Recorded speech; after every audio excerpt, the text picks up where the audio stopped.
22 তারিখে দল ওপেন করি।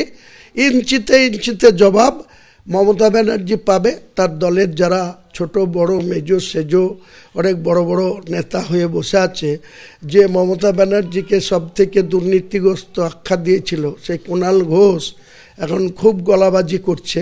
এদের জবাব আম জনতা দেবে, পশ্চিমবাংলার মুসলিম ভাইরা দেবে। আজকে যে মুসলিম ভাইদের আমি আশা করেছিলাম যে 2 লাখ হবে, 4 লাখ লোক রাস্তায় খাড়া ছিল, সেই সব লোকরা আগামী দিনে দুর্নীতি কে করেছে, কিসের জন্য 25,752 জনের চাকরি চলে গিয়েছে, কিসের জন্য মহাসচিব 3 বছর জেল খাটলো, কিসের জন্য মানিক ভট্টাচার্য 2 বছর জেল খেটেছে, এখনও একজন এমএলএ জীবন কৃষ্ণ সাহা জেলে ঘানি টানছে, এখনও কত আধিকারিক মমতা ব্যানার্জির এডুকেশন দপ্তরের কতজন, সুবীরেশ ভট্টাচার্য থেকে সিনহা থেকে শুরু করে কতজন জেল খেটেছে।